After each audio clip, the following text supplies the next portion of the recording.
Halo semua, perkenalkan nama saya Chandrika Kumaratungga. Saya dari kelas 10 MIPA 1 dan saya juga berasal dari Regu Perintis 2. Di video kali ini saya akan menjelaskan sedikit tentang sejarah Pramuka. Jadi sebenarnya ini saya hanya akan sedikit membacakan saja ya dari suatu blog di website yaitu dari Google. Yaitu Pramuka itu memiliki kepanjangan yaitu Praja Muda Karana, yang artinya jiwa muda suka berkarya. Organisasi ini ada di setiap tingkatan pendidikan mulai dari SD, SMP, dan SMA. Kegiatan kepramukaan ini akan membantu melatih para siswa agar menjadi seseorang yang kreatif dan terampil dalam berbagai keadaan.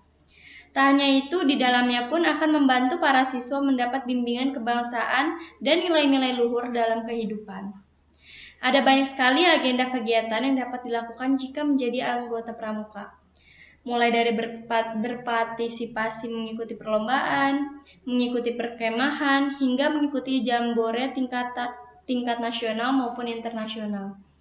Tak hanya itu, anggota pramuka pun memiliki agenda tahunan, yaitu merayakan Hari Pramuka Indonesia yang dirayakan setiap tanggal 14 Agustus. Untuk yang kedua, kita akan membahas tentang perjalanan lahirnya pramuka di Indonesia. Gerakan pramuka di Indonesia dimulai pada tahun 1912 atau 1912 ya. Hal tersebut bermula dari organisasi NPO. Ini kalian bisa cari di Google sendiri. Apa itu kepanjangannya soalnya takut saya bacanya agak salah ya. Yang kemudian berganti nama menjadi NIPV. Ini saya nyebutinnya dalam bahasa Indonesia ya. Pada tahun 1916. Melihat gerakan pramuka yang berada di Indonesia, membuat tokoh-tokoh gerakan nasional berniat mendirikan pandu untuk anak bangsa. Akhirnya terbentuklah JPO, JJP, NATIPIJ, CSIAP, dan Pathfinders Muhammadiyah yang kemudian menjadi nama Hizbul Watan atau HW atau HW mungkin bacanya. Saya kurang tahu juga. Organisasi tersebut kemudian bersatu, mulanya dibentuklah Persaudaraan Antara Pandu Indonesia atau yang disingkat jadi PAPI, yang merupakan federasi dari pandu kebangsaan, Info, Siap, Natipij, dan PPS pada tanggal 23 Mei 1928. Sayangnya PAPI tidak dapat bertahan lama, kemudian terbentuklah Kepanduan Bangsa Indonesia atau KBI, yang dirintis oleh tokoh dari Jong Java Pathfinders atau Pandu Kebangsaan yang disingkat JJP atau PK. Lalu ada Info dan PPS. Namun PAPI kemudian mengembangkan diri menjadi Badan Pusat Persaudaraan Kepanduan Indonesia atau yang disingkatnya biasanya BPPKI pada bulan April 1938. Eksistensi gerakan kepanduan di Indonesia semakin meningkat.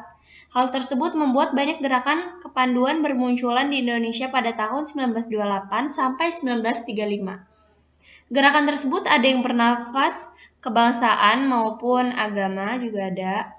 Kepanduan yang bernapas kebangsaan antara lain ada Pandu Indonesia atau PI, lalu ada Pathfinders Organisasi Pasundan atau yang disingkat jadi POP, Pandu Kesultanan, PK, Sinar Pandu Kita, SPK, dan Kepanduan Rakyat Indonesia. Jadi KRI itu singkatannya. Sedangkan kepanduan yang bernapas agama seperti Pandu Ansor, Al-Watoni, Hizbul Watan, lalu ada Kepanduan Islam Indonesia atau yang disingkat jadi KII, Islami, ini saya kurang tahu nih bacaannya. Yang pokoknya singkatannya itu adalah IPO. Lalu ada Tridharma atau Kristen. Lalu juga ada Kepanduan Asas Katolik Indonesia atau KAKI, dan yang terakhir ada Kepanduan Masehi Indonesia atau KMI. Lalu yang ketiga ada Perjalanan Kepramukaan di Indonesia setelah kemerdekaan. Pada 28 Desember 1945 terbentuklah Pandu Rakyat Indonesia di Solo. Kepanduan ini merupakan satu-satunya organisasi kepanduan Indonesia dengan keputusan Menteri Pendidikan, Pengajaran, dan Kebudayaan nomor 93/BHG A tanggal 1 Februari 1947. Namun tahun-tahun berikutnya banyak organisasi kepanduan yang mulai bermunculan, hingga kemudian Menteri Pendidikan, Pengajaran, dan Kebudayaan mengganti keputusan nomor 93/BHGA tanggal 1 Februari 1947 dengan keputusan nomor 23441 Kabupaten Kab tanggal 6 September 1951.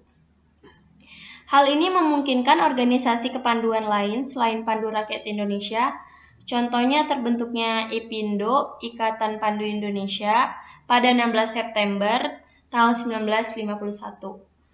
Kemudian IPINDO diterima menjadi anggota International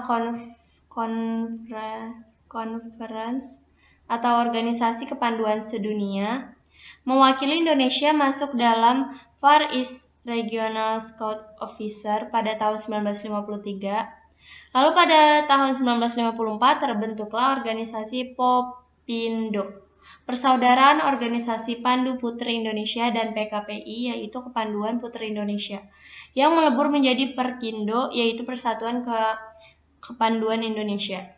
Jika dijumlah dari tahun 1950 hingga 1960, organisasi kepanduan di Indonesia berjumlah 100. Organisasi-organisasi tersebut terhimpun dalam 3 federasi organisasi, yaitu IPINDO, Popindo, dan yang terakhir ada PKPI. Akhirnya pada tanggal 9 Maret 1961, Presiden Soekarno memberikan amanat pemimpin Pandu di Istana Merdeka. Beliau menyatakan pembubaran semua organisasi kepanduan di Indonesia dan kemudian meleburnya menjadi organisasi baru yang bernama Gerakan Pramuka dengan lambang lurus tunas kelapa.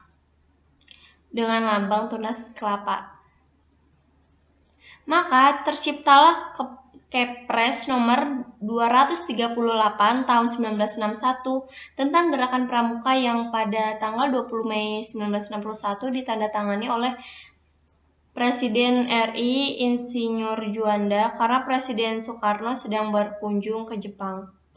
Akhirnya Gerakan Pramuka di Indonesia mulai dikenalkan secara resmi di Indonesia pada 14 Agustus 1961. Hal tersebut bersamaan dengan Presiden Republik Indonesia menganugerahkan Panji-Panji sebagai penghargaan keikutsertaan para pandu dalam mengisi kemerdekaan Indonesia. Lalu yang keempat atau yang terakhir merupakan penetapan Hari Pramuka Indonesia. Saat Gerakan Pramuka dikenalkan pada tanggal 14 Agustus 1961, maka 14 Agustus ditetapkan sebagai Hari Pramuka.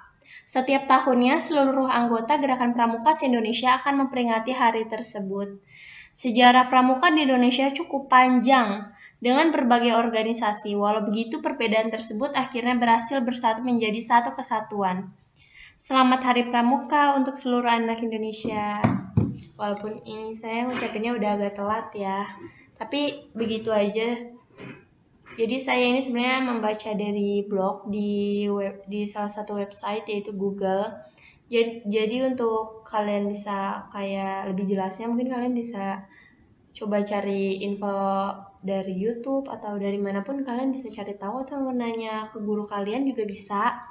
Jadi ini saya hanya membacakannya saja ya.